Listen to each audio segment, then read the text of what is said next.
Donc, on est ravis d'accueillir cette masterclass en présence de Marc Malenfer de l'INRS. Je vais te laisser, Marc, te présenter toi-même. Et je pense que c'est très bien comme ça. Et le célèbre, que dis-je, Vincent Modino de l'ADACT, qui a travaillé avec nous au passage sur les éléments du parcours travail, parce que sans lui, ça aurait été plus compliqué d'évoquer cette thématique-là. Et du coup, je leur laisse la parole parce que je pense qu'ils ont plein de choses à vous raconter sur les fameuses conditions d'usage des outils numériques dans les organisations de travail. Voilà. Moi, je disparais, je suis dans le chat au cas où on me cherche. Merci Dory. Merci Dory. Moi, pour me présenter, rien de particulier. Donc, je travaille à l'INRS. L'INRS, c'est l'Institut national de recherche et de sécurité pour la prévention des accidents du travail et des maladies professionnelles. C'est une association loi 1901 gérée par un conseil d'administration paritaire et financée par la branche accidents du travail, maladies professionnelles de la sécurité sociale. Voilà. Et la vocation de l'INRS, c'est d'œuvrer pour la prévention des risques professionnels à travers 4 modes d'action principaux. C'est des travaux d'études et recherche, des activités de conseil et d'assistance aux entreprises, aux pouvoirs publics, au réseau de la sécurité sociale, et des activités d'information. Vous pourrez visiter le site web de l'Institut où vous trouverez beaucoup de brochures, affiches, documents, etc. Et enfin, des activités de formation. Voilà, et moi je suis à l'INRS depuis une quinzaine d'années et ça fait quelques années que je suis au sein de la mission Veille et Prospective. Et ça, on en reparlera un petit peu tout à l'heure de ces activités-là. À toi, Vincent. Eh bien, moi, c'est Vincent Mandino. Donc, je travaille à l'ANACT depuis une quinzaine d'années. L'ANACT, c'est l'Agence nationale pour l'amélioration des conditions de travail. On est un établissement public à caractère administratif avec un conseil d'administration tripartite, l'État et les grandes organisations patronales et syndicales. On existe depuis plus de 40 ans et la mission principale, c'est au fond d'accompagner plus spécialement les TPE et les PME dans leur transformation de façon à essayer d'équilibrer les enjeux à la fois relatifs à la performance dans les entreprises, mais aussi les enjeux relatifs à la santé au travail. Donc, on fait aussi partie avec l'INRS de ces acteurs du champ de la santé au travail et nous avec une spécialité autour des conditions de travail et plutôt les modes d'action autour d'un axe autour de l'expérimentation, un axe plutôt autour de la capitalisation des connaissances et du développement des connaissances, et puis un axe autour du transfert et de la diffusion. Donc on ne va pas faire plus long, je pense, sur les présentations des différentes institutions et peut-être commencer cette masterclass. Je te laisse du coup peut-être cliquer, Marc, pour passer à la planche qui suit. Pour vous donner en guise d'introduction quelques éléments, nos activités, on a des institutions propres, mais elles se rassemblent dans un plan santé au travail là, qui court 2016-2020, qui donc se termine cette année, dans lequel la problématique du numérique a fait un peu son apparition en lien avec une problématique plus classique en santé au travail, qui est la problématique des risques psychosociaux. Et donc, on vous propose aujourd'hui dans cette masterclass d'essayer de réfléchir un peu avec vous autour de ça, de vous donner quelques repères, de manière à ce que vous puissiez peut-être intégrer ces préoccupations dans vos projets de transformation. Donc, on va vous proposer quatre temps à peu près, des éléments autour des fondamentaux de la santé au travail. On va vous donner quelques repères juridiques associés. On fera un petit focus sur les liens, au fond, entre l'impact du numérique au travail ou l'impact du travail sur les usages du numérique. On aura un petit élément également, des éléments autour d'un exercice prospectif qu'a conduit l'INRS tout récemment, et puis quelques recommandations en matière de conduite de projet. Voilà. Si c'est à peu près clair pour vous, on va poursuivre. Et si vous avez des des questions, bien sûr, vous les formulez dans le chat. Sachez qu'on va essayer d'être un peu interactif. On ne va pas faire trop de tunnels. On va essayer de faire des séquences un peu brèves et puis du coup se donner un petit temps d'interaction après chaque chapitre, entre guillemets. Voilà, et n'hésitez pas à poser vos questions dans le chat. De mon côté, je m'engage à tenter de les synthétiser, reformuler, grouper si vraiment c'était l'avalanche de questions, ou en tout cas à les lire telles quelles. Vraiment, il faut que ce soit un temps interactif et un temps qui vous permette de consolider aussi les enseignements que vous tirerez de cette présentation. Voilà. On a dit toutes les demi-heures, on a dit les questions, toutes les 25 minutes. Ok. Non, tous les quarts d'heure. Bref, on rythme quoi. À tout à l'heure. Ok Marc, je te laisse la main pour commencer peut-être. Ok. Alors on va commencer de toute manière avec des comment dire, avec des notions assez générales qui sont des éléments d'approche des questions de santé-sécurité au travail. Alors, par moment, ça va peut-être vous paraître être des évidences, mais ça nous est paru nécessaire de les reprendre ou de les rappeler, parce que ça va ensuite, comment dire, baliser les échanges qu'on pourra avoir par la suite. Alors, la première chose, là, je vous ai mis ce qu'on appelle les valeurs essentielles, qui sont les valeurs essentielles de la, on va dire, de la branche assurance maladie risque professionnel, mais qui sont, de mon point de vue, des valeurs essentielles qu'il convient de rassembler dans les organisations ou les entreprises dès lors qu'on souhaite travailler sur l'amélioration des conditions de travail et sur la santé des personnes. Donc, on ne va pas y passer trop de temps, mais ces valeurs, c'est d'une part l'homme, donc placer quand même la préservation de la santé de l'homme au travail au-dessus d'autres enjeux.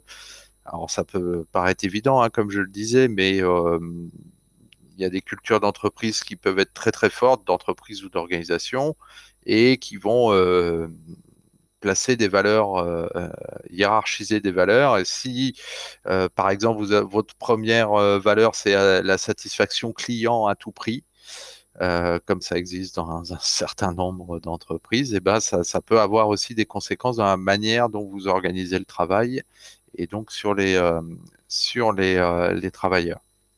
La deuxième valeur, c'est la transparence, c'est-à-dire si on veut faire de la prévention, il faut avoir les informations, par exemple sur les accidents du travail qui surviennent, être en mesure de, de partager ces informations pour pouvoir progresser. Sinon, effectivement, dès lors qu'on commence à masquer les choses, on a peu de chances d'aboutir concrètement. Et puis la troisième notion, c'est le dialogue social. C'est-à-dire que les questions de santé et sécurité au travail, elles ne se traitent pas de manière top-down avec des décisions qui tombent d'en haut.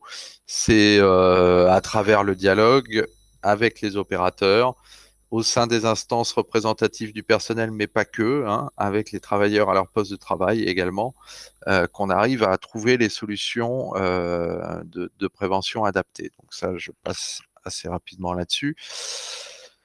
Le deuxième point important, ce sont le rappel de ce qu'on appelle les principes généraux de prévention. Alors, ces principes généraux de prévention, ils sont présents dans le Code du travail français, issus de la transposition d'une directive européenne qui date de 1989.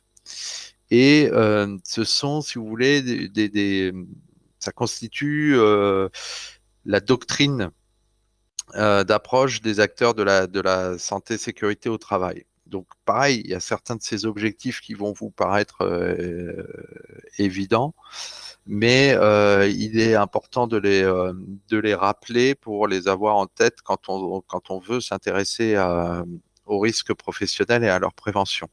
Donc, le premier de ces principes, c'est éviter les risques, hein. Évidemment, quand on a une organisation dans laquelle on peut supprimer les risques, ça règle le problème. Le deuxième principe, c'est l'évaluation des risques, donc pour savoir un petit peu à quel niveau de danger on est exposé, qui est exposé, etc. Le troisième principe, c'est le principe de suppression du risque à la source, quoi, de combattre le risque à la source. Par exemple, si vous êtes sur des systèmes qui vont émettre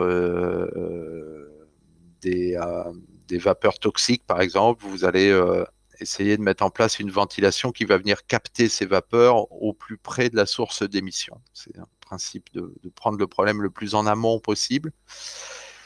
Le principe peut-être le plus important aujourd'hui et pour vous au regard du sujet qu'on traite, c'est celui de l'adaptation du travail à l'homme. Donc ça, c'est un principe d'ergonomie. Et dans le cas des outils numériques, on voit souvent des situations où c'est l'homme qui est obligé de s'adapter à l'outil et au travail et non pas l'outil qui est adapté aux besoins du travailleur. Le principe suivant, c'est celui de tenir compte de l'évolution de la technique, donc pas rester sur des solutions archaïques s'il y a des innovations possibles, pardon. Hop. Le principe suivant, c'est de remplacer ce qui est dangereux par ce qui est moins. Hein. Donc, c'est le principe de substitution. Là, on va pas trop en parler, mais c'est un principe important, par exemple, en matière de risque chimique. Le principe suivant, c'est la planification de la prévention. Hein. Donc, pour appliquer ces principes généraux et progresser en prévention, il faut s'organiser un minimum et avoir une politique en la matière. Le principe, l'avant-dernier principe qui est important et qui nous renvoie à une situation un petit peu quotidienne ces derniers mois, c'est la question de la priorité à donner aux mesures de protection collective par rapport à la protection individuelle. C'est-à-dire que dire, voilà, si en amont de mon organisation du travail, je mets en place des solutions qui permettent de traiter les risques pour l'ensemble du collectif, ça m'évite d'avoir à demander aux gens de porter des équipements de protection individuelle comme des masques, etc. Si j'ai un système, par exemple, d'aspiration des polluants efficace, mes travailleurs peuvent se dispenser de porter un masque de protection individuelle dont on connaît les limites en termes de conditions d'usage, de confort, etc. Et puis le dernier des principes, mais qui n'est pas anodin, c'est celui de donner des instructions appropriées, c'est-à-dire de former les salariés et de les informer sur les risques et les mesures de prévention. Vous voyez, ces 9 principes, en fait, ils peuvent venir structurer toutes les démarches de prévention des risques professionnels.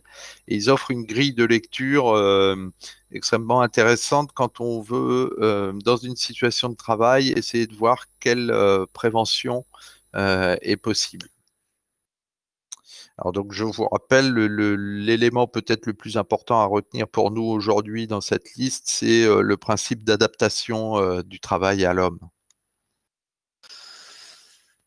Ensuite, on a souhaité, au regard du sujet, faire un petit rappel sur les RPS, hein, les risques psychosociaux. Donc, quelques éléments qui vont qui vont vous parler, je pense, et puis qui vont nous accompagner un petit peu pendant toute la matinée là. Alors, les risques psychosociaux, déjà, en termes de définition, il y a 3 grandes familles de risques. Il y a tout ce qui relève du stress professionnel, avec 2 principaux modèles. Le premier modèle, c'est celui du job strain, ou le modèle de Karasek, on va dire. C'est quand on a une forte intensité du travail qui est exigée et une faible autonomie. Je fixe des objectifs de production très élevés, mais en plus, je dis aux gens exactement comment ils doivent travailler. Je contrôle la manière dont ils font leur travail. Ils ont peu de marge de manœuvre. Ça, c'est ce qu'on appelle le job strain.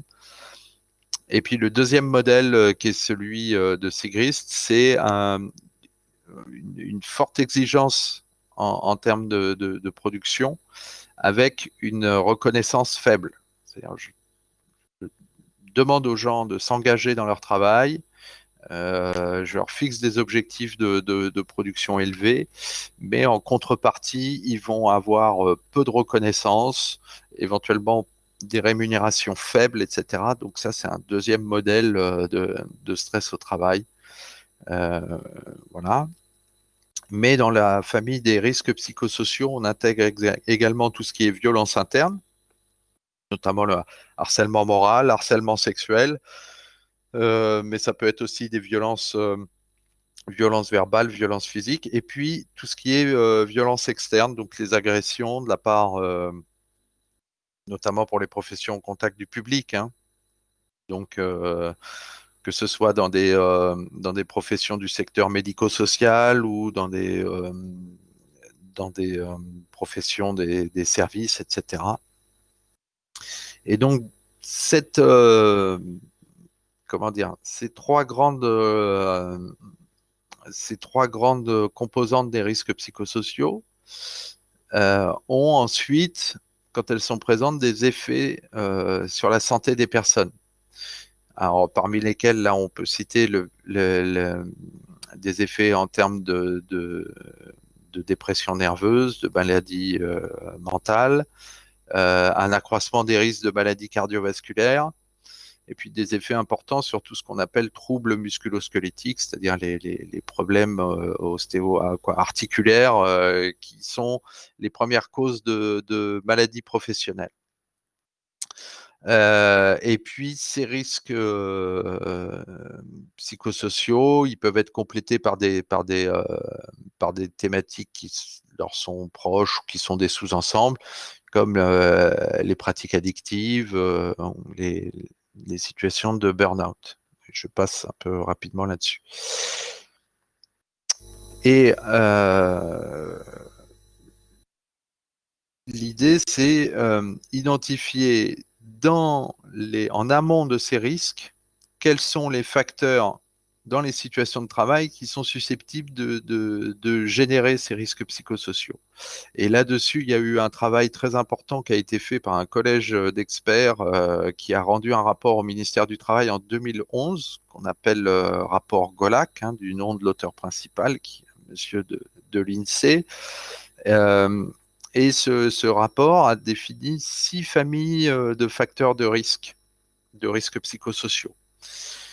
Alors, normalement, ces familles vont vous parler et elles vont nous fournir une grille de lecture extrêmement intéressante pour analyser des situations de travail. Donc, la première de ces familles, c'est l'intensité du temps de travail et le temps de travail, c'est-à-dire tout ce qui est exigence en termes de production, longs horaires de travail, etc.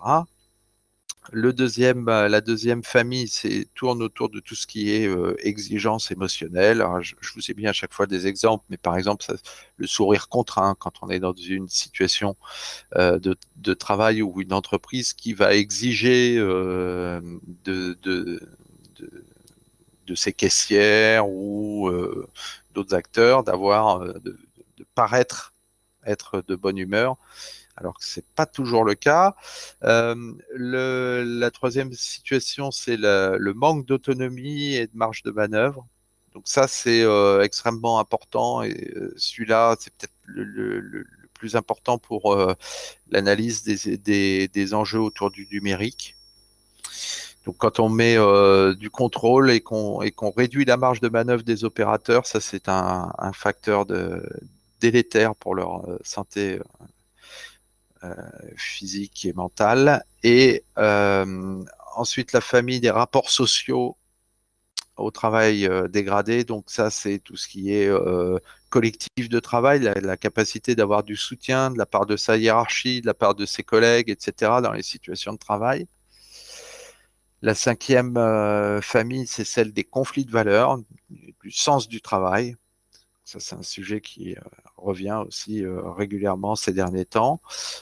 Typiquement, c'est quand on va demander à un conseiller bancaire de vendre à des personnes des produits dont il sait pertinemment qu'elles n'en ont pas besoin, par exemple. Et donc, ça va entrer en conflit avec son éthique personnelle et professionnelle. Donc ça, c'est ce qu'on appelle les conflits de valeurs. Et puis, le dernier, c'est celui de l'insécurité des situations de travail. Donc, typiquement, la peur du chômage. hein. Donc, quand on est dans un contrat précaire, qu'on a la crainte de perdre son emploi, voilà. Mais ça peut être aussi des choses qui créent de la perturbation dans l'incapacité à se projeter, à s'organiser. Par exemple, le fait de ne pas connaître ses horaires de la semaine suivante, pas savoir quel va être votre planning la semaine prochaine, c'est un élément qui relève de l'insécurité de la situation de travail. Et donc, au regard de ces facteurs de RPS, on peut projeter des situations de travail et voir si on va retrouver ces familles de facteurs. Et là, je vous ai mis quelques exemples de situations de travail où le numérique joue un rôle, et j'ai délibérément choisi des métiers qui ne sont pas uniquement des métiers, on va dire, qui s'exercent en statique face à un écran, mais qui sont aussi des métiers qui peuvent être des métiers très physiques, voire des métiers où on se déplace, parce que le numérique, quand il s'intègre dans des situations de travail, dans le monde du travail, il ne concerne pas uniquement l'interface ordinateur-opérateur, ça va bien au-delà. Donc, l'archétype de situation de travail susceptible d'exposer au RPS, c'est le téléopérateur du centre d'appel téléphonique. Hein, parce que lui, il va avoir des objectifs de productivité, il est susceptible d'avoir des conflits de valeurs sur le fait qu'on va lui demander, par exemple, de vendre des produits dont il estime que les personnes en face n'ont pas forcément besoin. On va enregistrer ces conversations, éventuellement lui donner un script de texte extrêmement précis à suivre, et donc réduire fortement sa marge de manœuvre. Il ne va pas pouvoir conduire la conversation comme il le veut, mais devoir respecter un script précis, et en plus être susceptible d'être écouté pour vérifier qu'il est bien dans ces clous-là, etc. Donc ça, c'est typique d'une situation qui peut concentrer un certain nombre de facteurs de risque. En plus, il va avoir du mal à communiquer avec ses collègues qui sont tous en ligne avec leur casque, donc en termes de soutien social, c'est pas forcément évident. L'autre situation que j'ai mise, c'est le cadre en télétravail, hein, qui peut être lui aussi en manque de soutien social, avec des objectifs importants, mais qui va peut-être avoir plus d'autonomie dans la manière de faire le travail.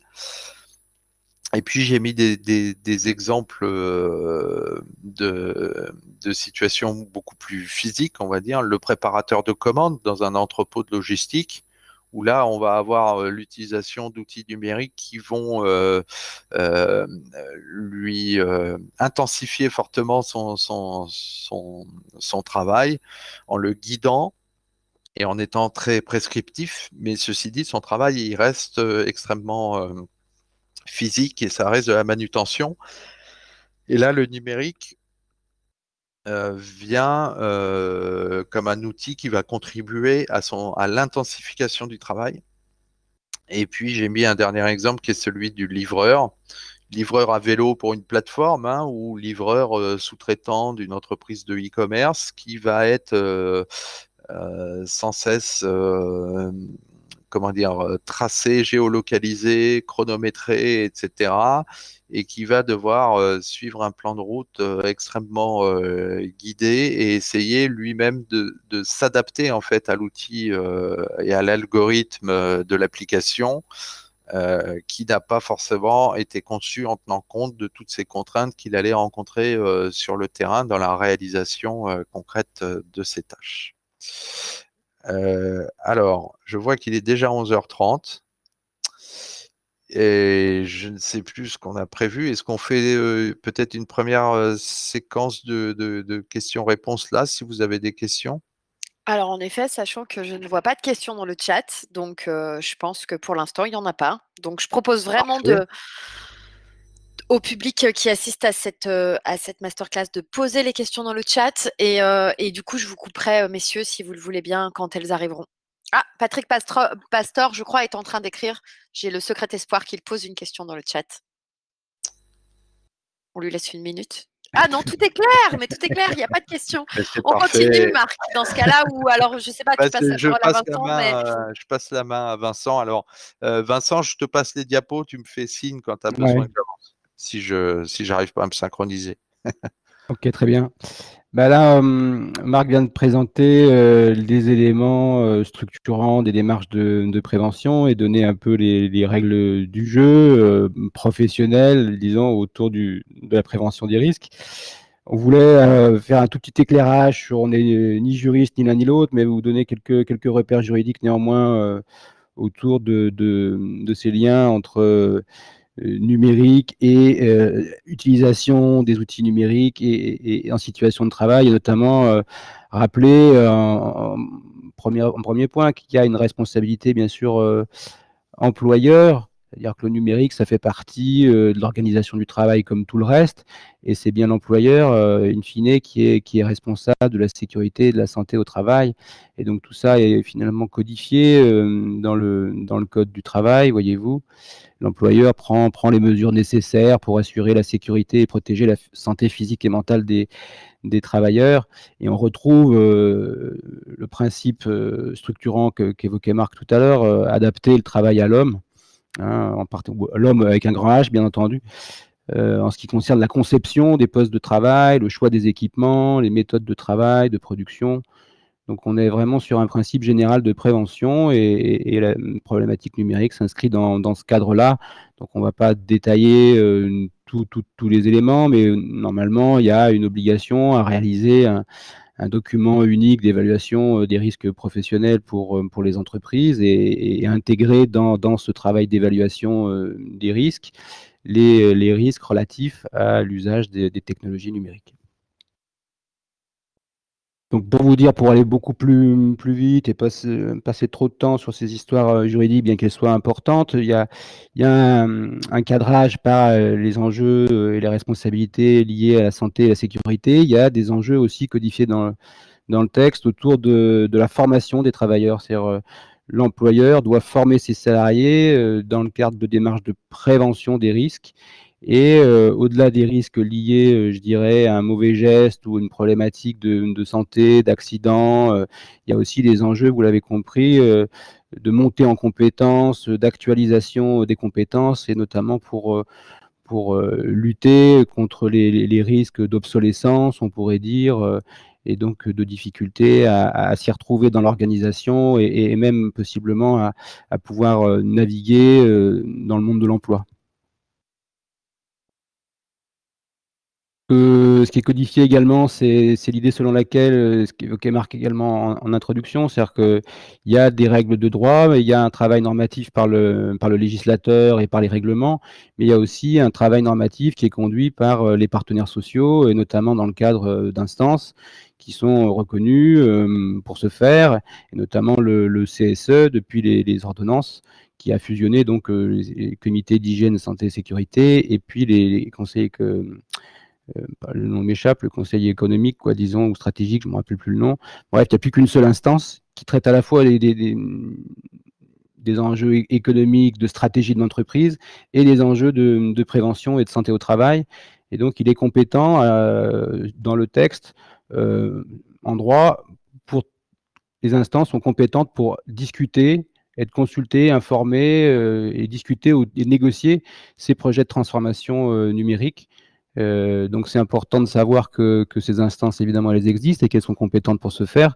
Après, on peut être aussi amené, au-delà d'être compétent en droit, à se poser un certain nombre de questions sur la capacité de ces acteurs à s'emparer de ces sujets, et non pas de les traiter de manière individuelle, mais à en faire un objet de négociation collective.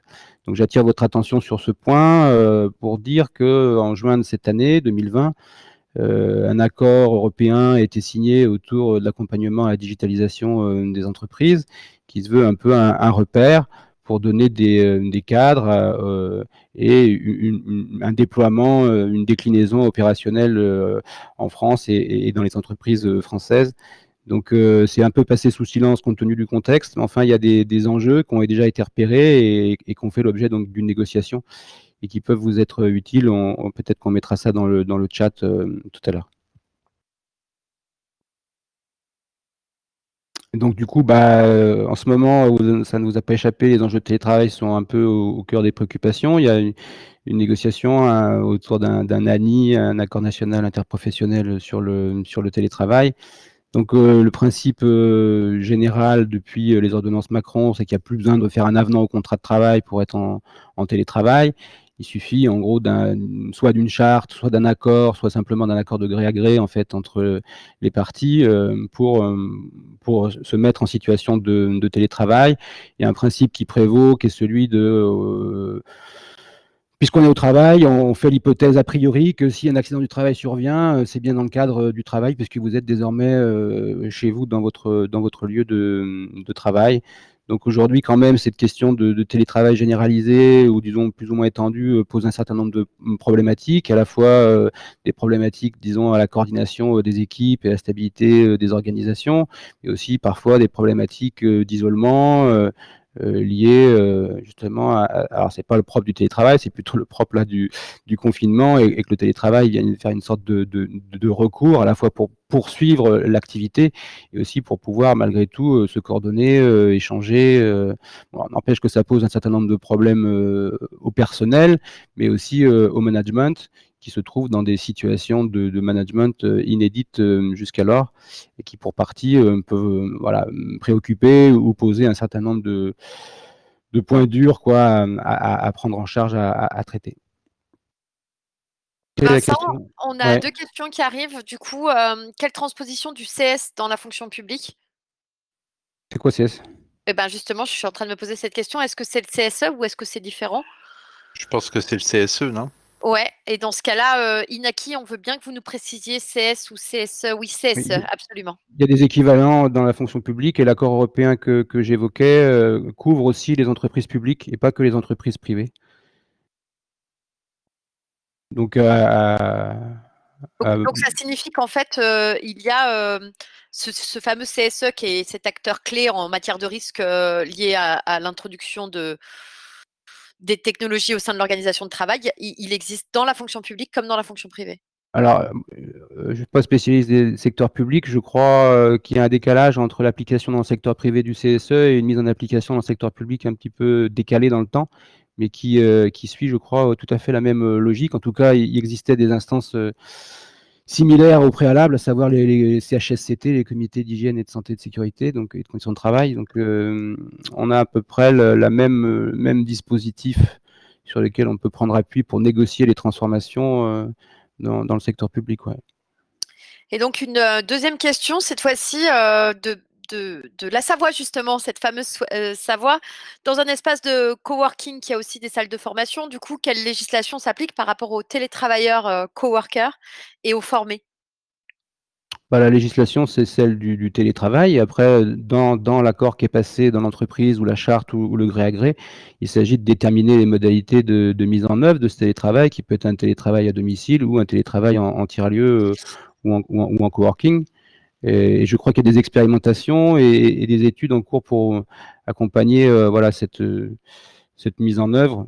Je pense que la question de Béatrice, si je comprends bien, c'est aussi la différence de traitement entre du coup cet espace de coworking dans lequel il y aurait des salles de formation avec des formés, donc j'imagine des stagiaires, et donc du coup la question des télétravailleurs coworkers qui occupent les mêmes locaux mais qui ne seraient pas du coup sous le même régime.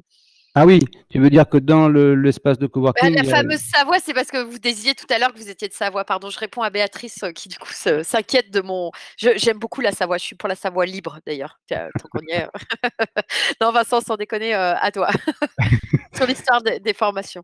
Non, mais après, moi, je connais pas bien le fonctionnement des espaces de coworking, mais s'il y a des gens qui sont salariés de l'espace de coworking, eux, la responsabilité employeur, elle est de leur employeur à eux. Par contre, les gens qui viennent, qui ont un emploi par ailleurs et qui viennent faire des heures de télétravail dans cet espace de coworking, là, la responsabilité de l'employeur, elle est bien celle de leur propre employeur et pas du prestataire de service, au fond, qui offre ces lieux et ces espaces de travail. Ouais, j'entends. La question, elle est intéressante, mais pas facile à traiter rapidement. Mais sur ce même espace de coworking, vous avez possiblement effectivement des gens qui sont en stage, des gens qui sont des salariés de l'espace de coworking et des gens qui sont des salariés d'autres entreprises qui viennent dans cet espace pour travailler, et éventuellement des gens qui ont d'autres statuts, qui peuvent être des indépendants.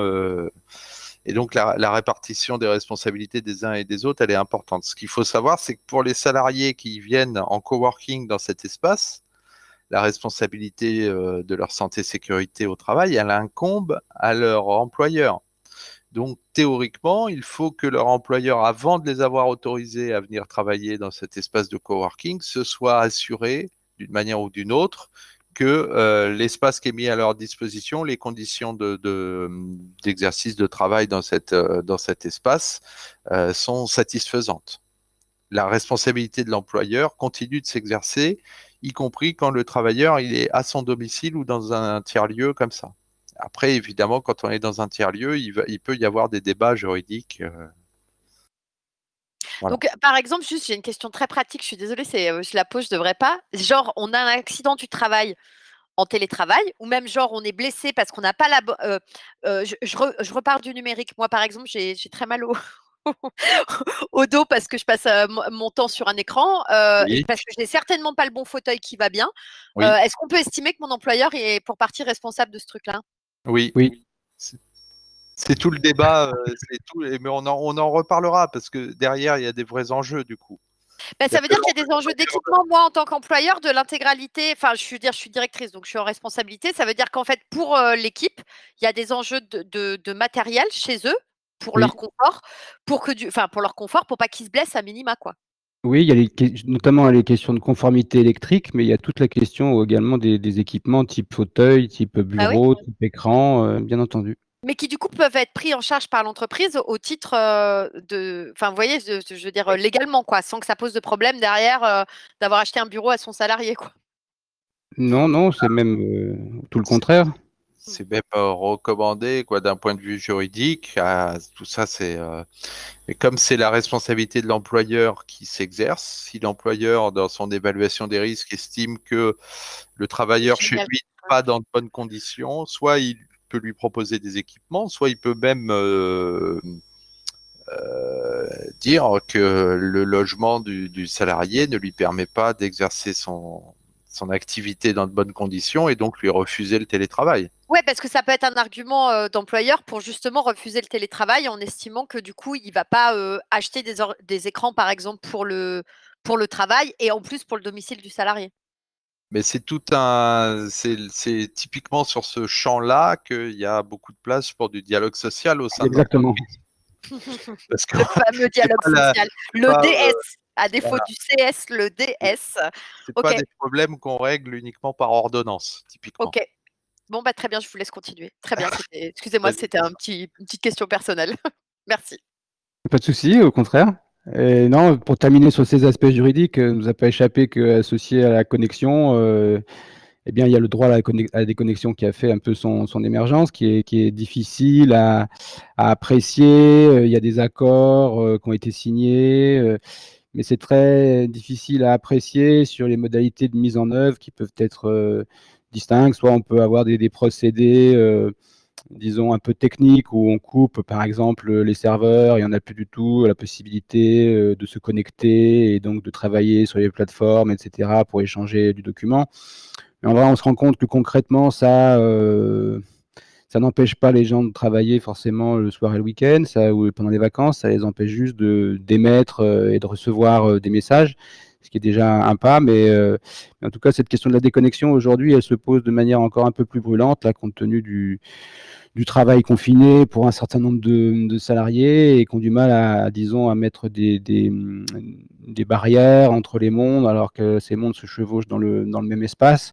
Donc la question de la régulation, de la charge de travail et des relations sont vraiment importantes quand parfois le manager est un peu loin de tout ça et c'est pas facile, autant c'est plus facile à réguler quand on est au bureau que quand on est à distance. Donc là aussi, ça doit faire l'objet de négociations, de discussions et aussi en fonction des cultures d'entreprise.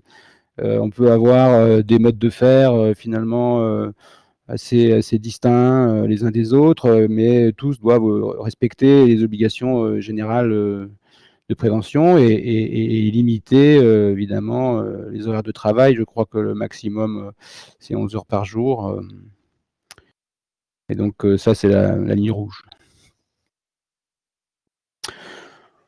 Bon, voilà un peu pour ces éléments de cadrage sur les principes et sur les règles de droit. Ce qu'on voulait vous présenter et discuter avec vous ensuite, c'est plutôt des réflexions entre eux, mais finalement, là, on a parlé des risques au travail liés au numérique, mais est-ce qu'on peut essayer de clarifier la nature de ces liens, c'est quoi voilà, la force des liens entre l'usage des outils numériques et puis les conditions de travail.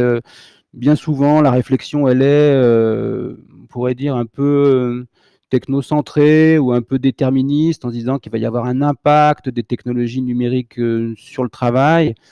Donc, on peut essayer de regarder un peu ça et de voir peut-être comment on peut lire les choses un peu différemment, en se disant qu'il n'y a peut-être pas que un numérique, il n'y a pas le numérique, et puis il n'y a pas le travail, il y a des numériques, et puis des organisations, et puis des positions dans des organisations. Et en fonction de cela, on n'a peut-être pas affaire tout à fait au même numérique, au même projet de transformation, aux mêmes effets de déformation sur les conditions de travail. Donc c'est un peu voilà, ces éléments-là qu'on voulait maintenant décrypter un peu avec vous. Donc pour ça, je vous ai proposé ici une planche de synthèse au fond sur les effets du numérique sur les conditions de travail, on pourrait dire, ou comment ces transformations numériques, elles viennent au fond transformer l'expérience de travail. C'est pas simplement des transformations technologiques, c'est aussi des dynamiques sociales, organisationnelles, professionnelles, institutionnelles, et qui viennent au fond un peu changer la donne, quoi, sur la manière d'exercer son activité. Donc, pour ça, raisonner de la manière suivante, essayer de repérer quelles sont au fond les grandes exigences que charrie avec elle cette transformation numérique. Et pour le faire un peu à la hache et en synthèse, ici, on en a pointé trois. D'abord, une exigence de mobilisation. Le fait d'être équipé avec des portables, des téléphones et tout ça, fait qu'au fond, on élargit considérablement notre temps ou notre offre de disponibilité. Puis vous connaissez bien la formule, anytime, anywhere, any device, any content. Bref, on augmente comme ça considérablement l'espace-temps de travail et on a coutume de dire que cette transformation numérique, elle vient mettre à bas, disons, elle vient sortir du schéma classique, du théâtre classique, unité de lieu, unité de temps, unité d'action. Et du coup, peut-être, on le verra tout à l'heure aussi, on a commencé à le voir, à poser un certain nombre de problèmes liés à cette mobilisation, donc on ne sait pas trop parfois là. Une deuxième peut-être exigence liée à cette transformation numérique, c'est celle de l'explicitation. Pour le dire autrement, nous on est plutôt des spécialistes, enfin, pour ma part et à l'ANACT, on est plutôt des gens qui travaillent sur des petites entreprises, des PME, des TPE, et qui quand même font beaucoup à l'informel. Là, ce qu'on peut observer, c'est aussi pourquoi peut-être elles sont un peu en retard ou un peu frileuses ou que c'est parfois un peu compliqué, c'est que ce numérique, il vient en fait obliger à formaliser ce qui était un peu informel. Marc revient. Marc a peut-être coupé sa vidéo justement pour faciliter le débit. Voilà, exactement. C'était l'idée. Parce que j'entendais que ça crépitait un peu. Ouais. Eh ben, on maintient ça, Marc. Tu coupes ta vidéo et comme ça, Vincent, on l'entend bien. Ça marche. Ok, donc je reprends. Oui, tu reprends. Très bien. Donc, du coup, ouais, pour dire que ça obligeait à formaliser, quoi, ça formalisait l'informel, et que du coup, des fois c'était intéressant et que des fois ça pouvait être un peu moins. Et alors qu'autant ça peut donner lieu à des formes de reporting intensif, de mise en indicateur qui font un peu écran à la réalité du travail tel qu'il se réalise. Et puis, par contre, ça peut aussi me permettre d'être un peu plus réflexif peut-être sur les activités. En tout cas, ça change de ce point de vue, ça oblige à expliciter davantage finalement les opérations qui sont conduites, qui sont réalisées. C'est question de traçage également. Puis enfin, peut-être une troisième exigence qui est celle d'innovation, où vous l'avez tous compris, on court tous derrière et on est toujours un peu à se demander quand est-ce que va finir cette course et si on va vraiment pouvoir la finir avec des mises à jour perpétuelles, y compris des compétences associées. Donc, jusqu'à quand, disons, jusqu'à quel point les individus au travail sont sommés d'être eux aussi innovants, de s'appuyer sur leur propre subjectivité pour produire de nouvelles choses. Bon, voilà un peu l'espèce de cadre dans lequel On a essayé de schématiser, disons, ces exigences liées à la transformation numérique. Et donc, pour les questions de travail, d'organisation du travail ou de prévention, ça charrie un certain nombre de promesses, d'une capacité notamment à mieux exploiter les données, donc à avoir une capacité de diagnostic beaucoup plus performante, on pourrait dire, pouvoir du coup mieux concevoir les espaces ou les systèmes de travail, d'avoir des organisations plus fluides, plus apprenantes, plus souples, et puis d'avoir une prévention plus ajustée aux situations de travail et pas déconnectée. Donc ça, c'est pour les promesses, au fond, qui sont véhiculées, mais ça charrie aussi un certain nombre de risques, ce que j'ai mis en rouge ici, pour décoder derrière ces mots, l'exigence d'intensification du travail, Marc pointait la question d'intensité tout à l'heure, dire qu'au fond, avec le numérique, l'outil numérique, ça va un peu plus vite, c'est toujours un peu. Tu coupes, Vous Vincent. m'entendez? Ouais, Je, tu coupes. Ouais. je vois que vous avez rejoint la conférence audio en permanence. Comment ça se fait? Est-ce que tu pourrais partir et revenir? Je ne sais pas, c'est la catastrophe. Non, mais ça arrive. Ou tu enlèves juste ta vidéo le temps que. Ou tu coupes la vidéo et comme ça on voit pas ta tête, mais ça peut être une autre solution. Mais je pense que là il faut partir et revenir. Attends, coupe la vidéo, on va voir. Et si tu parles là? Ouais, dites-moi si vous entendez correctement là. Ça coupote encore un peu. Vas-y. Bon, ok, j'espère que ça va aller mieux. Je tente. Oui, là non, ça va. ça marche. On Ça va? Oui. Ça va, ok. Donc je tente l'explicitation sur les points rouges, là, intensification du travail, Marc le disait tout à l'heure, l'intensité du travail c'est important, du verbe coupoter, ouais. Donc l'intensification du travail, avec le numérique ça va plus vite, donc du coup on fait plus de la même chose, de cette façon on a un cœur de métier et on fait plus de ce cœur de métier, et donc du coup c'est un peu comme les sportifs, si on fait plus de matchs dans la saison, parfois il peut arriver qu'on se blesse, et qu'on me provoque une sorte d'usure professionnelle plus ou moins prématurée. Associé à cela des enjeux ou des risques de densification du travail, c'est-à-dire au-delà de faire plus de mon cœur de métier, il se trouve que je fais aussi autre chose que mon cœur de métier. Je fais beaucoup d'activités périphériques. Avant, par exemple, il y avait dans les bureaux des assistants, des assistantes qui prenaient en charge un certain nombre de travaux liés à des déplacements ou liés à autre chose. Aujourd'hui, tout le monde est livré finalement en direct avec un portail ou des portails à faire aussi, en plus des éléments de cœur de métier, des éléments tout à fait périphériques. Ça, c'est pour la densification. La fragmentation, c'est pour dire on a une sorte d'entreprise étendue, et encore d'une certaine façon, si on est en télétravail, le fait de n'être plus en direct avec ses collaborateurs peut faire perdre parfois un peu de lien social et parfois aussi un peu de sens au travail. On ne sait plus vraiment où ça commence, où ça s'arrête, pour qui, avec qui on travaille. Donc ça, c'est des problématiques, disons, liées à l'entreprise étendue. Et puis des problématiques de dispersion au travail, le fait d'être sursollicité par l'omnicanal, le téléphone, les notifications, le mail, etc., etc., fait que on finit parfois à perdre un peu pied et perdre un peu la tête. Et donc, tout ça, au fond, pour nous, ça s'incarne dans des choses tout à fait concrètes, ou en tout cas dans des programmes d'action qui sont aujourd'hui à l'œuvre.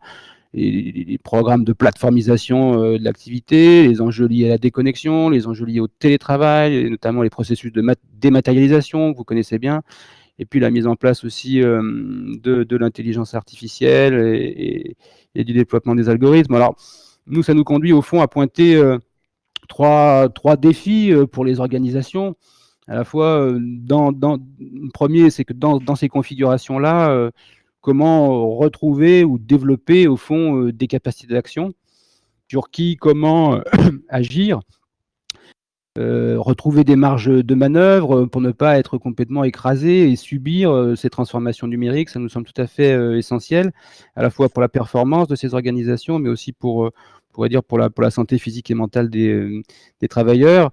Compte tenu que le monde change très vite, les outils, les formats, tout ce qu'on veut, il nous semble qu'il y a évidemment un enjeu à développer les capacités d'apprentissage et les capacités d'expérimentation. Et puis enfin, il nous semble que le troisième défi, mais on le rabâche et on le rabâchera, il tourne autour de l'organisation du dialogue social et professionnel pour sortir de la relation bilatérale entre le manager et le salarié et pour collectiviser les enjeux et discuter à un niveau plus collectif et plus organisationnel, mais en combinant à la fois les instances mêmes type CSE, mais aussi d'autres espaces de discussion, notamment les relations entre les managers et les salariés, mais aussi les relations que peuvent entretenir les professionnels entre eux, les gens de métier entre eux, de manière à ce qu'ils puissent négocier et mettre à leurs mains finalement ces transformations. Y a-t-il un code couleur sur le schéma? Oui, le noir, c'est les exigences, le rouge, c'est les risques, le vert, c'est en gros les trucs positifs, et puis le bleu, c'est les défis. Et puis les petits dessins, ça voudrait un peu incarner ce que je pointais tout à l'heure, télétravail, déconnexion, plateformisation, dématérialisation et intelligence artificielle. J'espère avoir clarifié cela. JB. Ce qu'on voulait vous montrer et discuter un peu avec vous, c'est cette idée. D'abord, ça c'est les éléments chiffrés des travaux de la DARES, qui fait des grandes enquêtes sur les conditions de travail et qui a intégré les préoccupations d'usage des outils numériques depuis quelques années. Bon, ces chiffres, vous voyez, l'enquête, là, elle était sur des chiffres de 84 à 2013, parce que les enquêtes de conditions de travail ne se font pas toutes les années, bien entendu, elles se font, je crois, tous les 7 ans. C'est pourquoi nous avons un tel écart, donc il devrait bientôt y avoir une nouvelle vague d'enquêtes où on aura des chiffres plus actualisés. Néanmoins, ce que montrent ces résultats, c'est que évidemment, il y a un usage croissant des outils numériques au travail, d'une certaine façon, quel que soit son statut, hein, ouvrier, employé, etc. On voit que même si l'usage est croissant pour tout le monde, on voit que tout le monde ne part pas tout à fait du même niveau. On voit aussi une intensité accrue de l'usage professionnel des outils numériques. On voit une forte progression à la connexion des réseaux et une forte progression de l'usage d'Internet. Donc ça, c'était pour évidemment un peu enfoncer des portes ouvertes, ça ne vous étonnera pas trop. Mais l'idée, c'était de se dire qu'on n'a pas affaire au même numérique pour tout le monde, quoi. Ce qu'on connaît bien et ce qui, en fait, a fait un peu émerger la problématique numérique sur le champ des conditions de travail, on le doit d'une certaine façon au cadre et au télétravail et au débordement des cadres par ce télétravail. C'est au fond par les cadres qu'est arrivée la problématique notamment de la déconnexion. Ce qu'on voulait pointer, c'est qu'il n'y avait pas juste le cadre débordé comme figure, il y avait peut-être d'autres figures qui seraient intéressantes à regarder, considérant donc qu'en fonction de la place qu'on occupe dans l'organisation, on n'a pas affaire aux mêmes transformations numériques et on n'est pas exposé tout à fait aux mêmes problématiques. Donc là, il existe quand même encore des utilisateurs non connectés, et même s'ils sont non connectés, en fait, ils sont embarqués par le rythme de la connexion des autres. Et en fait, ils sont eux aussi dans un travail finalement assez intense, assez contraint. Et donc, ils ont affaire avec des fortes contraintes horaires et des rythmes de travail voilà, plus fréquents, travail plus répétitif, plus normé, un sentiment de pression. Bref, c'est un peu les oubliés finalement de la numérisation au travail et pour ainsi dire, un peu les exclus de la connexion, si ce n'est du numérique. Donc il s'agirait peut-être de se préoccuper et de mieux prendre en charge. Si tu veux me passer la planche suivante, Marc, s'il te plaît.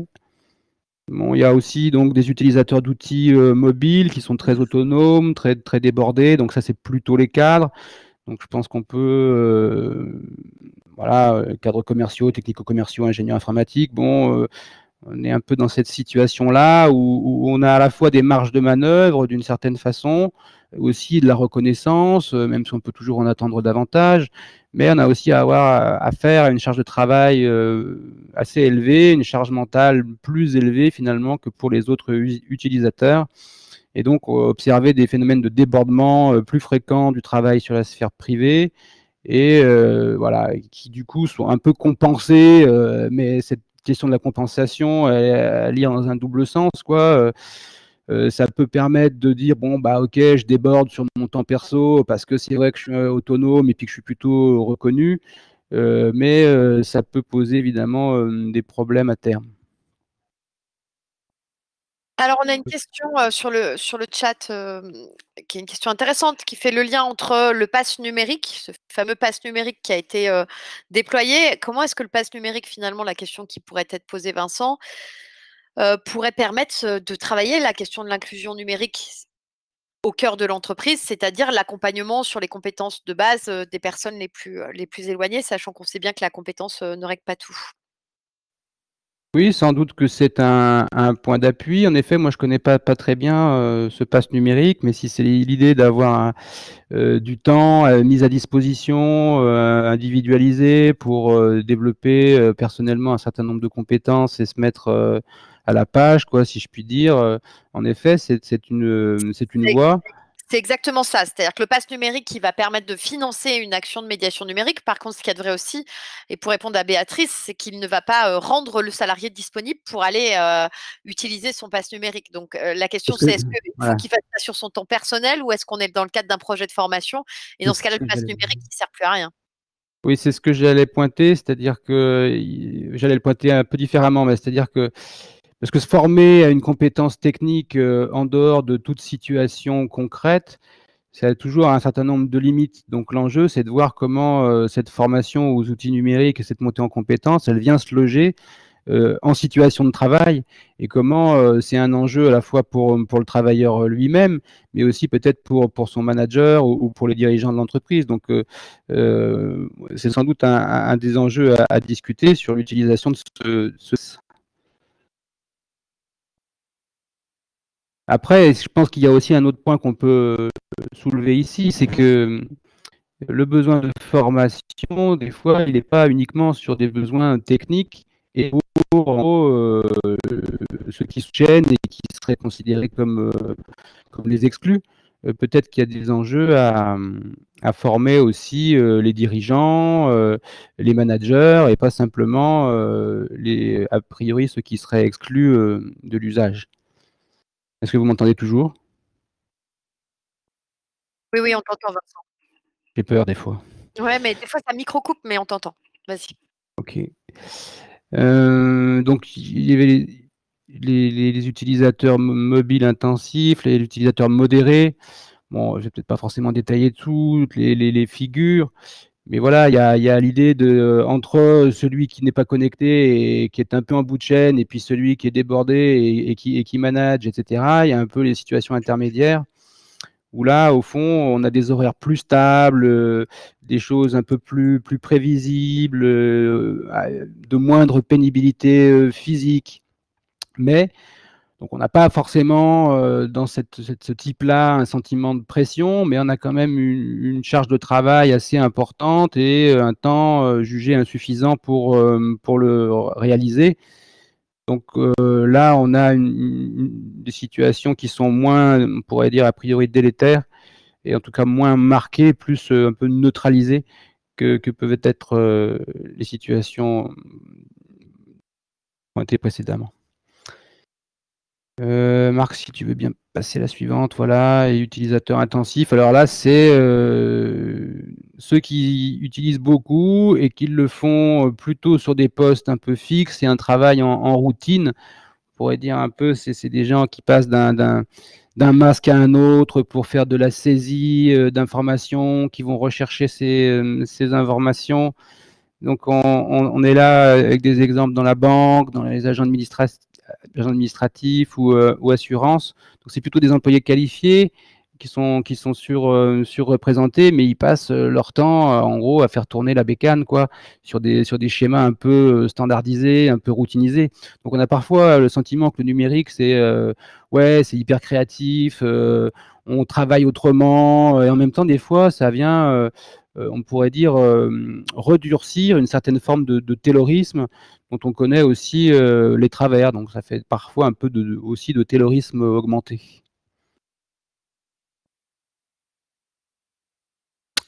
Est-ce que vous avez peut-être des questions à ce stade-là, ou alors on enchaîne avec les éléments autour de la prospective que va vous présenter Marc?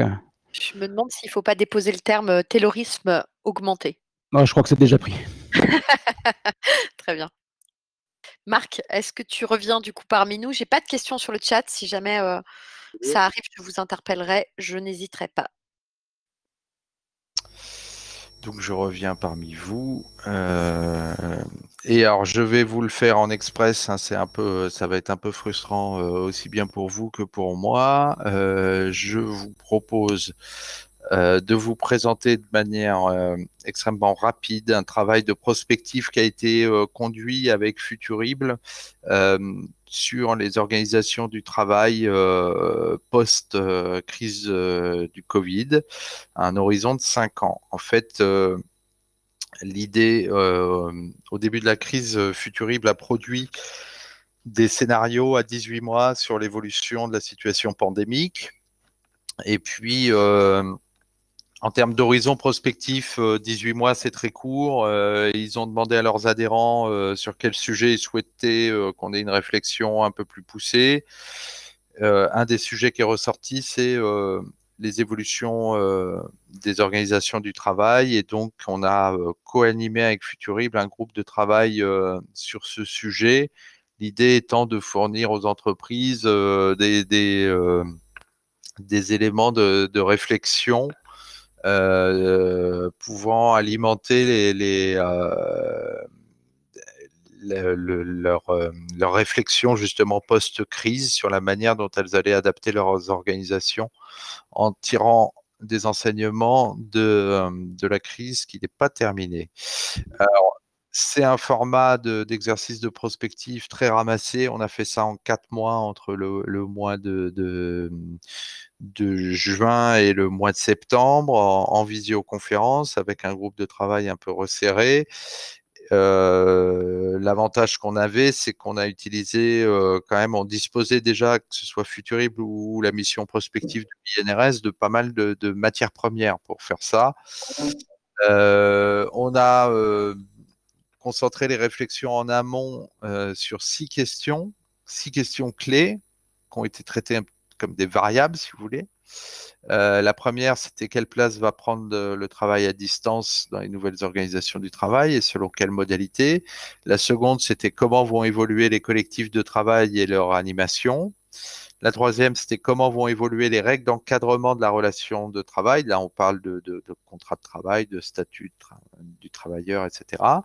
La quatrième, c'était quelle forme d'automatisation du travail dans l'industrie et les services. Si on parle de robotisation, mais aussi d'algorithmes, etc. La cinquième, c'était la question du critère d'utilité sociale, ce qui va peser davantage dans l'évolution des rémunérations, de la reconnaissance, dans la valorisation des métiers. Et la sixième question, c'était celle de l'évolution de la formation des travailleurs, avec des questions de compétences qui peuvent se poser. Alors en fait, sur chacune de ces questions, ce qu'on a fait, c'est qu'on a regardé ce qui était à l'œuvre ces dernières années pour dessiner des tendances. Et puis à chaque fois, on a regardé aussi les signaux faibles. Et puis qu'est-ce qui s'est passé pendant la crise du Covid, en tout cas la période avant l'été. Et à partir de ces éléments-là, pour chacune de ces 6 questions, on a formulé 4 hypothèses. Et puis, en combinant ces hypothèses de manière cohérente, on arrive à la production de scénarios. Donc, on a 4 scénarios que je vais vous présenter très vite. Le scénario 1, on l'a appelé tous prestataires de services indépendants dans des organisations court-termistes. Donc, c'est un scénario dans lequel on aurait beaucoup d'emplois qui auraient été détruits pendant la crise, qui seraient au moment de la reprise remplacés soit par des formes de contrats beaucoup plus précaires, c'est-à-dire des CDD plusieurs fois renouvelables ou de l'auto-entrepreneuriat, etc., soit par de l'automatisation. Sachant que les arbitrages, ils sont faits avec une vision court terme de la part des entreprises et des organisations. Le résultat de ça, c'est qu'on aurait un mode de fonctionnement avec des collectifs de travail beaucoup plus éphémères, des équipes qui changent en fonction des projets, des contrats de chantier, etc. Et il en résulterait pour les entreprises une perte d'identité, une perte de culture en raison de ces fluctuations d'effectifs permanentes.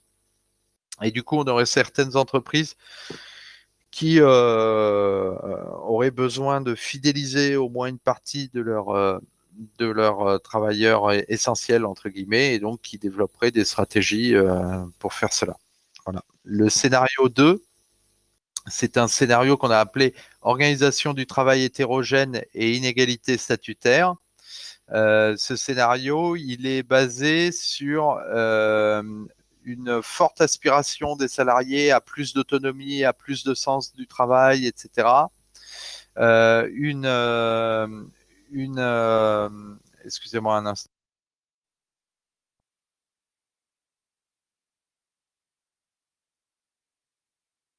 Du coup, je peux faire la transition. J'arrive là. Excusez-moi. Donc, une aspiration aussi des pouvoirs publics à avoir à développer le télétravail. Et puis, en face de ça, trois types de réactions des entreprises.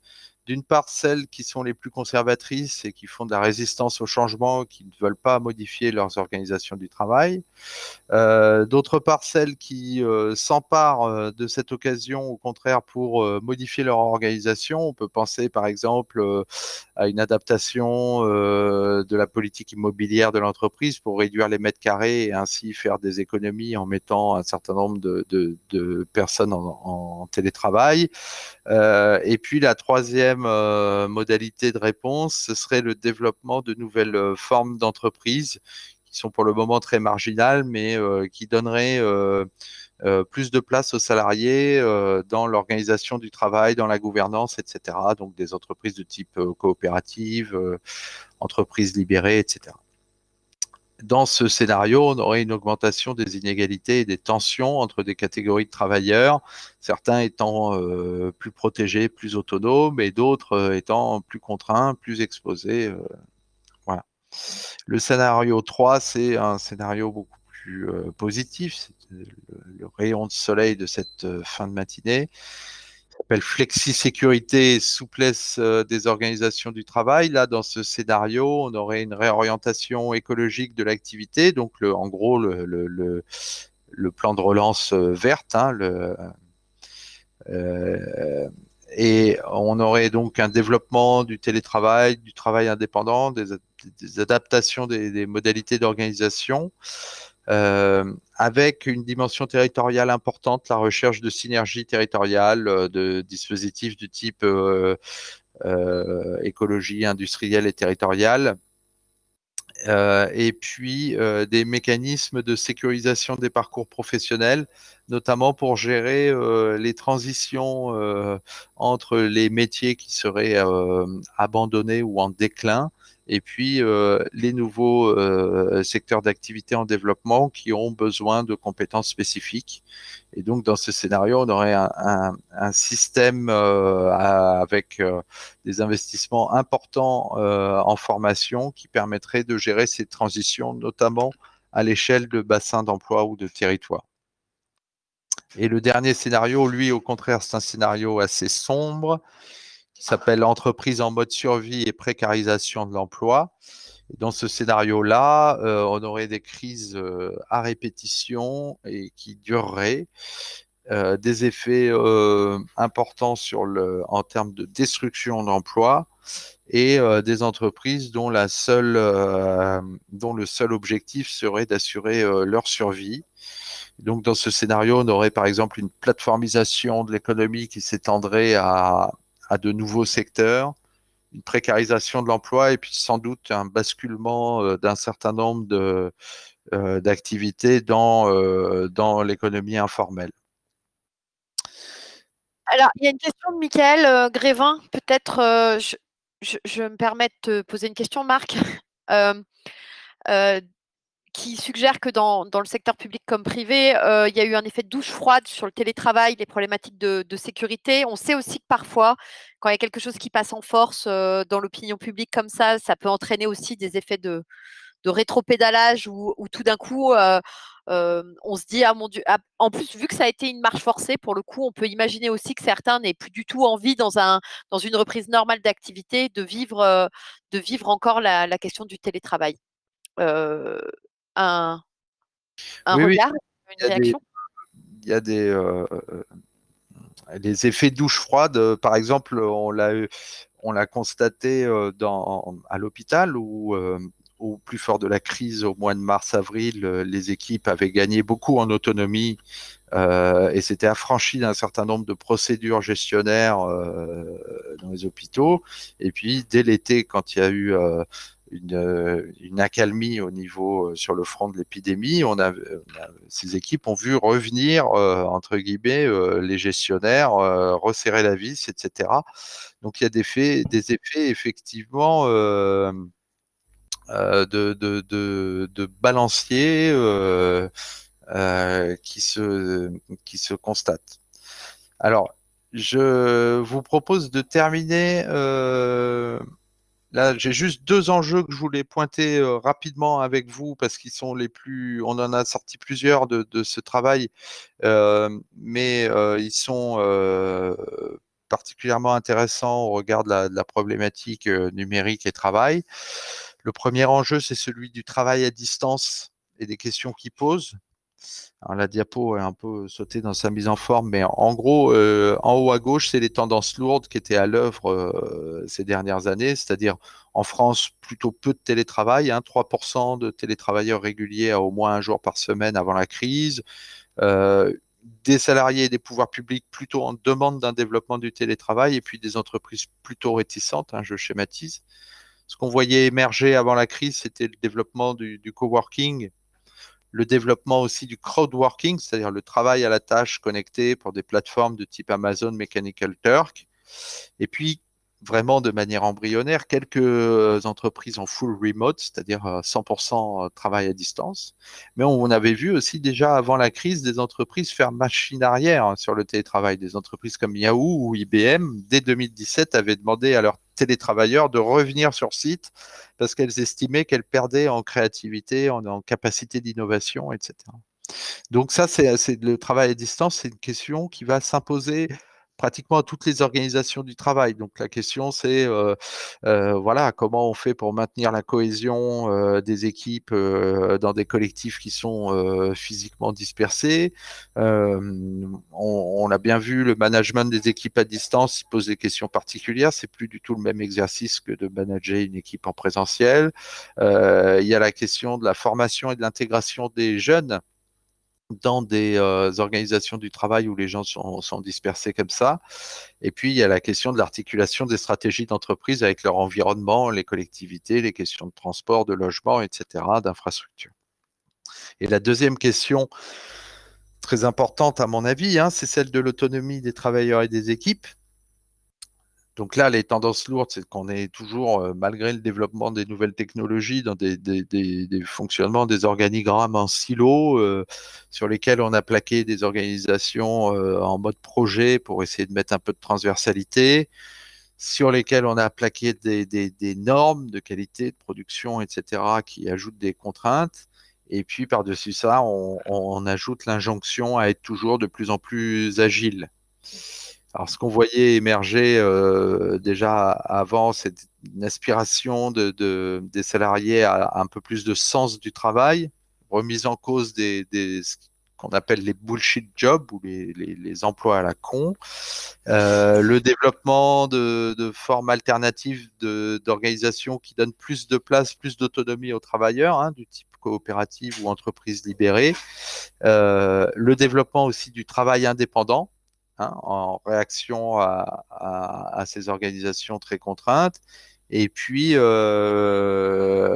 l'occasion de la première phase de crise, on a pu constater qu'il y avait des équipes ou des individus qui avaient gagné en autonomie et qui ne souhaitaient pas forcément revenir au fonctionnement antérieur. Et donc là, il y a des enjeux pour les organisations qui sont évidents. Donc de redéfinition du niveau d'autonomie des équipes. J'ai mis confiance vs surveillance, ça veut tout dire. La question de la place et des modalités de délibération dans la définition de ces nouvelles organisations du travail, la question de la gestion de l'adéquation entre l'autonomie et compétences, hein, dire à des salariés qui n'ont pas le niveau de compétence ou la formation nécessaire, de leur dire, écoutez, on fonctionne en mode projet, maintenant débrouillez-vous, vous êtes chez vous, vous faites au mieux et puis vous nous envoyez le résultat. C'est pas forcément l'idéal. À contrario, un travailleur très qualifié, très autonome, lui plaquer un système de contrôle basé sur des outils numériques pour vérifier qu'il est bien connecté à telle heure et telle heure, c'est pas forcément souhaitable non plus. Et donc, ça interroge aussi la place du collectif dans les organisations du travail. Et puis, pour terminer là-dessus, toute cette question de l'autonomie des travailleurs et des équipes, elle peut être regardée à travers les choix qui sont faits en matière de technologie de l'information et de la communication dans les entreprises et les organisations, c'est-à-dire est-ce que je vais investir sur des outils qui vont augmenter la prescription et le contrôle sur le travail, ou est-ce que je suis en recherche d'outils qui vont être plus collaboratifs et plus en appui du travailleur? Et ça, ces choix-là, ils sont dictés en partie par la place qu'on donne aux travailleurs dans les organisations du travail. Est-ce qu'on est avec le travailleur au centre et on essaye d'enrichir ses tâches, d'alléger ses charges de travail sur les éléments les plus pénibles et de gagner comme ça en efficacité, ou est-ce qu'on est dans une situation où on ne fait pas confiance, où les travailleurs sont sans cesse des nouveaux travailleurs, etc. Et donc j'ai besoin de les guider et j'utilise des outils beaucoup plus prescriptifs, beaucoup plus dans le contrôle. Voilà, je suis désolé d'avoir dû aller aussi vite. J'écoute vos questions, mais Vincent n'a pas terminé la présentation, donc je ne sais pas comment. Alors, au pire, on débordera légèrement, mais peut-être une question de Michael Grévin, intéressante. Il me semble qu'il y en a deux.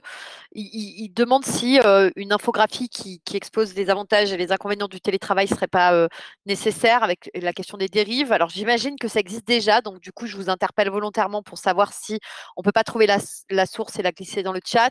Je pense à toi, Vincent, qui est derrière ton clavier. Et puis, il dit que de manière générale, on parle assez peu de la gamification, ou en tout cas de la manière dont on essaye de ludifier le travail pour en augmenter l'implication. Et que du coup, qu'est-ce qu'on fait de ce sujet-là? Point.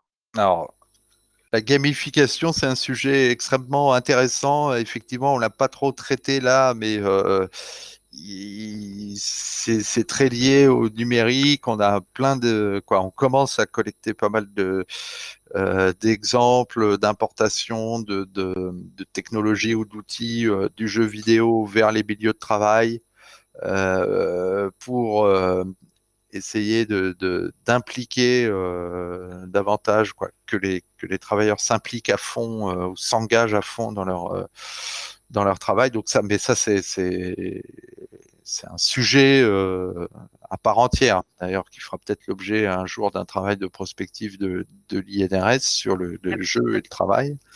En termes de sources, je vais vous mettre dans le chat, dès que Vincent aura repris la parole, des liens vers les rubriques prospectives de l'INRS et puis vers la rubrique veille et prospective d'une revue de l'INRS qui s'appelle HST, dans laquelle on va publier un article sur ce que je vous ai présenté, qui va sortir, je pense, en tout début d'année. Donc, vous pourrez retrouver les scénarios, la manière dont ils ont été construits, etc., toute la méthodologie qui a permis d'aboutir à ça. Voilà.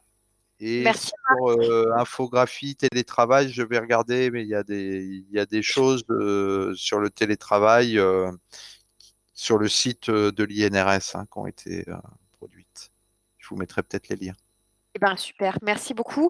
Je vais redonner la parole à Vincent, peut-être pour revenir sur sa partie de présentation, sa fameuse boîte noire. Mais merci Marc pour ces scénarios prospectifs qui, je pense, nous ont tous un petit peu fait réfléchir. Vincent. Ouais. Ouais, c'est très intéressant ce travail prospectif là que conduit l'INRS, et c'est vrai que ça ouvre un peu les écoutilles et puis ça permet de se mettre un peu en perspective, quoi. Juste dire un mot sur la gamification. Marc a répondu sur un aspect, je voulais attirer l'attention sur un autre aspect. Pas tellement comment on introduit du game dans les organisations classiques, mais plutôt comment on voit se développer notamment le e-sport, comment se professionnalisent les gamers.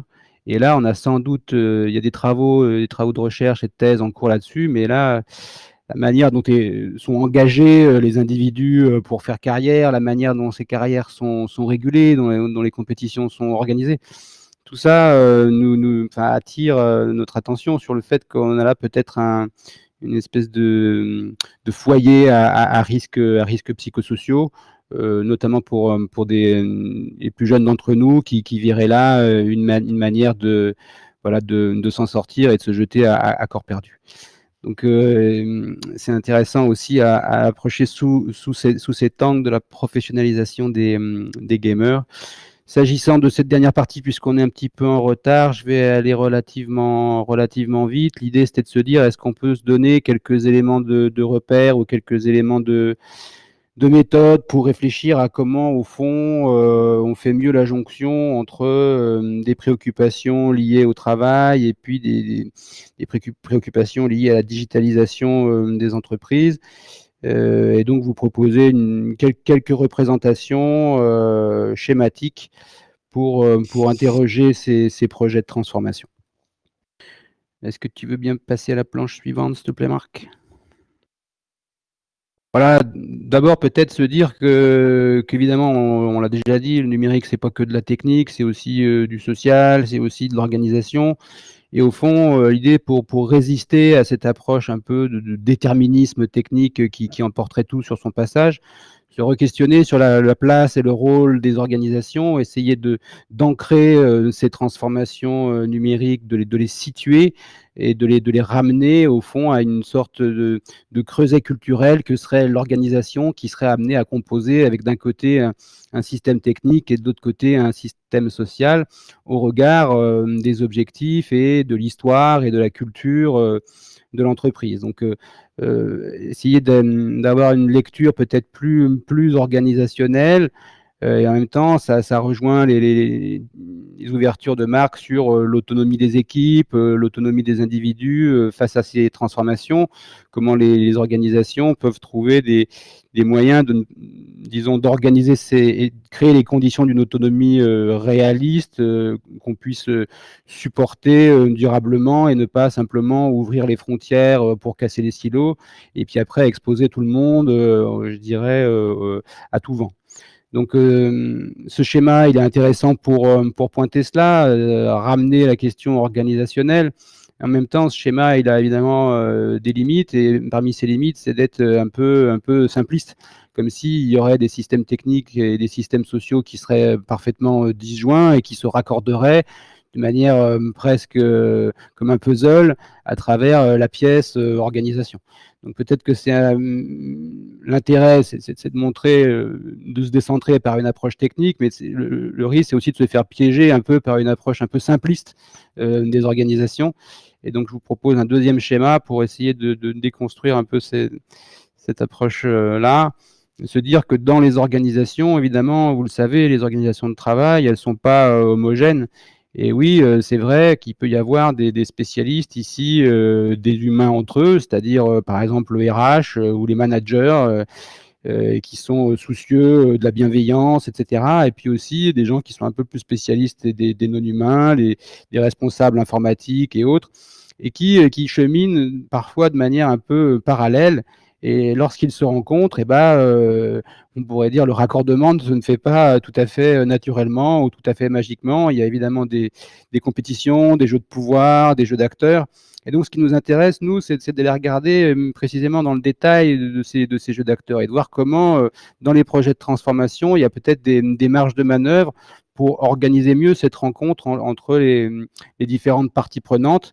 Il nous semble que c'est là un enjeu, un levier tout à fait important pour, dès la conception, au fond, des projets de transformation, intégrer à la fois l'expérience travailleur, mais les enjeux relatifs aux conditions de l'expérience de ces travailleurs et les faire venir discuter avec les enjeux ou les intérêts qui peuvent être portés par telle ou telle partie prenante. Donc ce schéma-là, il a pour viser cette fois voilà, de complexifier au fond une approche organisationnelle qui se voudrait un peu trop simpliste et qui voudrait aligner tout le monde magiquement sur les objectifs de l'entreprise. En fait, c'est un petit peu plus compliqué que ça. Il y a besoin de médiation, alors sans doute de médiation technique, mais sans doute aussi de médiation organisationnelle ou sociale. Et donc, c'est pour cela qu'on vous propose peut-être un petit schéma, une petite proposition de grille. Au fond, ah bah, on n'a pas la bonne version, il manque le titre. Peu importe. L'idée, c'est d'avoir une grille d'analyse, on pourrait dire, ou une grille qui permette de questionner ces projets de transformation pour essayer de reprendre la main sur les transformations. L'idée qui est derrière ça, c'est de se dire que parfois, il y a des effets délétères sur les organisations et sur la santé au travail parce que ces trucs-là, ils sont un peu pensés, pas forcément en dépit du bon sens, mais disons un peu déconnectés de la réalité dont le travail s'opère. Et donc, il faut essayer, autant que faire se peut, de réinscrire les réalités du travail dans la conception des projets et se donner les moyens, au fond, de venir un peu les questionner.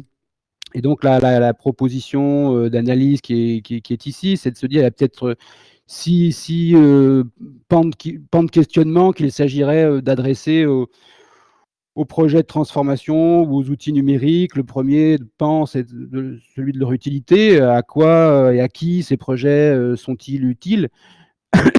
Marc l'évoquait en introduction tout à l'heure, si les projets sont exclusivement orientés satisfaction client ou productivité, eh bien, on sait qu'en fait, par expérience, qu'ils vont, s'ils n'ont pas pensé le travail et ses conditions de réalisation, ne pas obtenir les gains espérés et au passage produire des effets délétères sur la santé des salariés.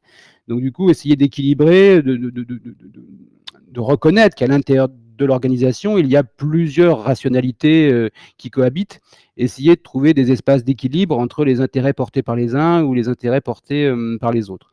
Il y a un enjeu, deuxième point de questionnement, autour de l'accessibilité de ces outils, qui sont accessibles à qui, à quoi et sous quelles conditions. La question des activités télétravaillables s'est considérablement assouplie dans la mise en œuvre du confinement, alors qu'avant, on pensait que au fond, il y avait assez peu d'activités qui pouvaient être télétravaillables. Donc, on voit que l'accessibilité, un schéma de fonctionnement peut varier. Donc, se pose la question de l'accessibilité de mode de fonctionnement, mais aussi de l'accessibilité aux outils, mais peut-être aussi de l'accessibilité aux données qui sont générées par ces outils, et peut-être aussi, si on raisonne en termes conception de projet, l'accessibilité aux informations qui caractérisent ces projets pour pouvoir être mieux en situation de le discuter, le critiquer, l'amender, l'enrichir.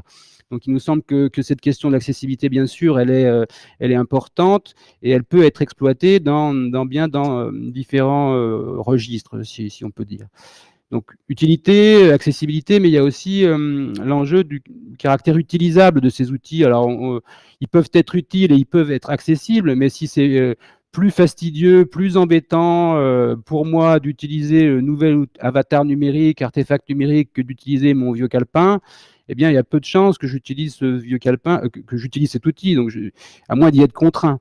Donc, il nous semble qu'il y a évidemment des énormes progrès, ou des marges de progrès importantes sur l'ergonomie de ces outils, sur l'ergonomie des interfaces notamment, pour, on va dire, pacifier d'une certaine façon et enrichir la relation homme-machine. Donc ça, ces trois clés d'entrée, elles sont finalement assez classiques. On retrouve ça dans la littérature spécialisée autour de l'ergonomie des outils numériques et des usages.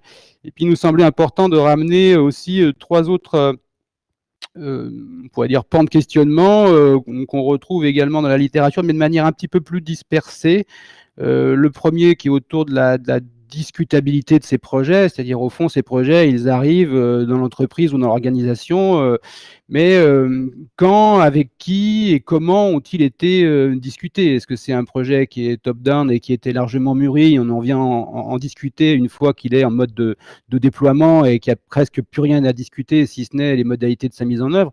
ou est-ce qu'on organise des échanges de manière un peu différente, plus en amont, où on ouvre la porte aux parties prenantes qui pourraient être impliquées, de manière à ce qu'elles puissent eh bien, participer naturellement aux échanges, mais peut-être déformer ou transformer les contours du dit projet.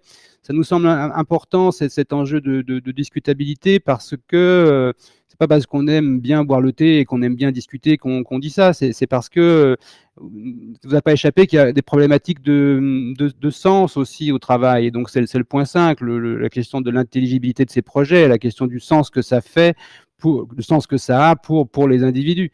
Il nous semble que cette question du sens, elle tombe pas du ciel. C'est-à-dire, elle vient pas avec le manuel, elle vient pas, elle tombe pas de la pluie, et c'est pas une parole de révélation. Elle se construit ce sens dans la discussion avec ses collègues, avec ses managers, avec ses partenaires. Et donc, du coup, si on veut résoudre, du coup, essayer de réguler ces problématiques de sens au travail, sans doute faut-il progresser en matière de mise en discussion de ces enjeux, et qui peuvent se cristalliser là dans les projets de transformation numérique. Et enfin, le dernier aspect, c'est que c'est bien de pouvoir parler des choses, de pouvoir en discuter, c'est bien de pouvoir construire du sens. Construire du sens, ça ne veut pas dire forcément être tous d'accord et s'aligner sur une même perception, mais au moins déjà, même si on n'est pas tous d'accord, se donner des repères pour pouvoir se situer et pour pouvoir agir de manière intelligente. Mais quand même, le mieux du mieux, c'est ce qu'on disait au départ sur le principe général, adapter le travail à l'homme. C'est-à-dire, est-ce qu'on peut adapter ces projets? C'est-à-dire, est-ce qu'on n'est pas obligé de s'adapter à ces projets, mais se donner les moyens d'adapter ces projets, ces outils, ces modes de fonctionnement. Donc, il y a tout un enjeu à progresser en termes de retour d'expérience et de réintégration, voilà, de l'expérience des travailleurs dans la conception de ces projets et dans leur mise en œuvre. Voilà, pour le faire ramasser. Oui, JB, il y a du texte qui va au-delà de ce caractère squelettique et schématique. Je vais le mettre dans le lien incessamment sous peu, une fois que j'aurai à peu près fini ma prise de parole. Il y a plusieurs publications un peu autour de ça. Il y a un cahier d'exploration.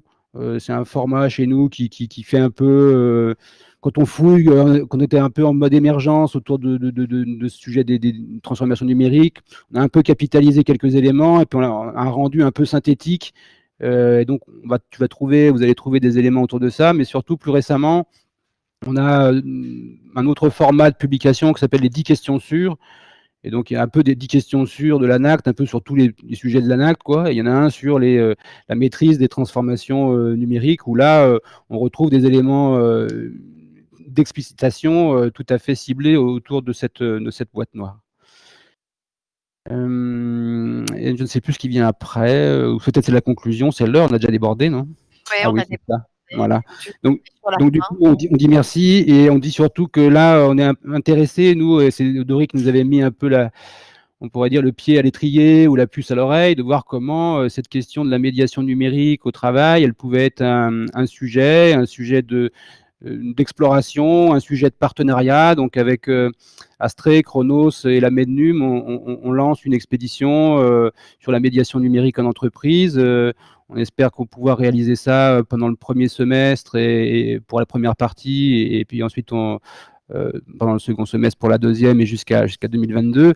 Donc du coup, vous pouvez aller, voilà, vous avez mis un lien, mais vous pouvez aller sur le site de l'ANACT, vous retrouverez cet appel à manifestation d'intérêt. Si vous êtes intéressé à participer à cette expédition, on est en train de la monter. Je te laisse, Marc, peut-être faire un petit moment publicité pour toi aussi avant de conclure. Ouais, j'ai fait la pub dans le chat, en fait. Je vous ai mis différents liens vers des supports.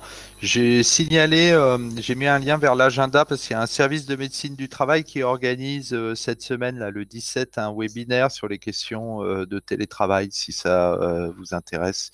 Il y a des collègues qui participent à cet événement. Voilà, je vous ai mis le lien vers la revue où l'article sur les scénarios sera publié en janvier, je pense.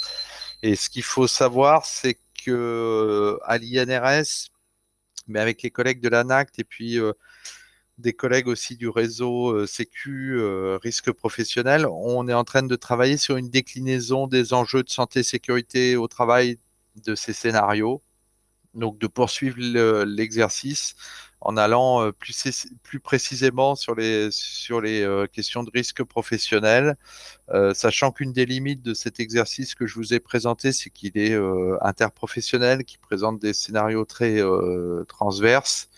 Et on voit bien que cette crise, elle a des effets très contrastés d'un secteur à l'autre. Donc, ça nécessite ensuite d'être un peu creusé d'un point de vue sectoriel. Et puis, le dernier point, peut-être, c'est c'est pour vous donner une illustration des propos de Vincent là sur les choix à faire en matière de numérique et le lien entre technologie, choix technologique et organisation du travail. Là, il y a un certain nombre d'analystes qui disent en développant massivement le télétravail, en fait, on ouvre la porte à une délocalisation possible des emplois de col blanc. Parce que dès lors que les gens vont travailler de chez eux, on a vu tout à l'heure les questions de responsabilité de l'employeur qui se posaient. Donc l'employeur, à un moment, va peut-être se dire, bon, c'est peut-être mieux si ces gens-là ne sont pas mes salariés, mais sont des travailleurs indépendants. Dès lors qu'ils vont être travailleurs indépendants, travaillant à distance, effectivement, ils peuvent habiter en province, mais ils peuvent aussi habiter à l'étranger.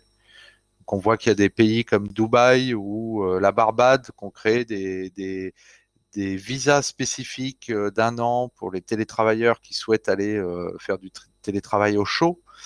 Mais ces télétravailleurs, ils pourraient être aussi indépendants. Et dès lors, la concurrence qui s'exerce, le marché de l'emploi, c'est plus du tout le même. C'est-à-dire qu'on est sur des concurrences à l'échelle de la planète. Et donc, les choix qui sont faits en matière de technologie et la manière dont les technologies sont implantées, elles ont potentiellement des impacts qui peuvent aller assez loin. Voilà. Alors, on a quand même une question de Céline Colette Dufay, je ne sais pas si je le dis correctement. Elle dit que c'est assez dense comme questionnement. Je pense qu'en effet, vous avez vu toutes les ramifications possibles autour de ces sujets-là. Par quel fil commencer pour amorcer une réflexion autour des usages numériques et du télétravail dans les structures pro où il y a déjà assez peu de culture numérique? Peut-être que Vincent, c'est pour toi. Je ne sais pas, à moins que Marc, tu aies quelque chose à dire, mais je pense que sur la question de l'accompagnement, par quoi on commence dans ces cas-là? Mais je pense qu'avec Marc, on sera d'accord. C'est-à-dire que nous, ce qu'on dit, c'est que il faut commencer par le travail et regarder comment le travail s'exerce. Et on peut essayer après de se projeter, d'organiser des formes de simulation pour, pour accompagner précisément cette transformation de manière intelligente. Mais la base, c'est de faire la différence entre le travail tel qu'on le prescrit et puis le travail tel qu'on le réalise. Et que parfois, on a des imaginaires, et quand on met à l'épreuve ces imaginaires, des fois, on déconstruit un certain nombre disons, d'obstacles et qu'on peut mieux, du coup, prendre en charge. Donc, moi, je pense que le point d'entrée, c'est de s'intéresser et d'avoir un regard sur le travail tel qu'il se réalise pour ensuite pouvoir le mettre en discussion au regard de ces transformations projetées. Et sur le télétravail, je rappelle qu'il y a un webinaire jeudi 17, Marc, Oui. porté par l'INRS. Pour compléter ce que dit Vincent, là, sur quoi je suis complètement d'accord, mais pour vous donner à la limite un contre-exemple, la pire des situations, pour une entreprise ou une organisation, c'est d'acheter des solutions numériques sur étagère qui ne répondent pas à ses besoins ou qui sont décalées par rapport à ses besoins et qui vont imposer ensuite un effort de la part des travailleurs pour s'adapter à l'outil au lieu d'avoir en amont pris le temps de bien définir ses besoins dans le travail pour construire un cahier des charges qui permette d'aboutir à un outil qui réponde aux besoins réels. Alors après, il y a aussi des questions de temps, de coût, etc.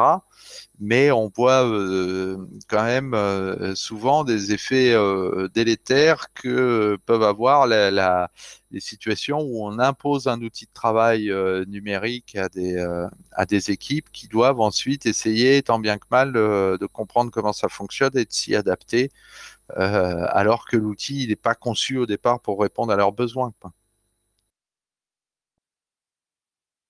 Est-ce que tu veux me donner la dernière planche, Marc, pour dire merci, s'il te plaît? Ouais, je crois qu'il y a Céline qui est en train d'écrire et Michael aussi qui dit que le plus grand frein reste la productivité.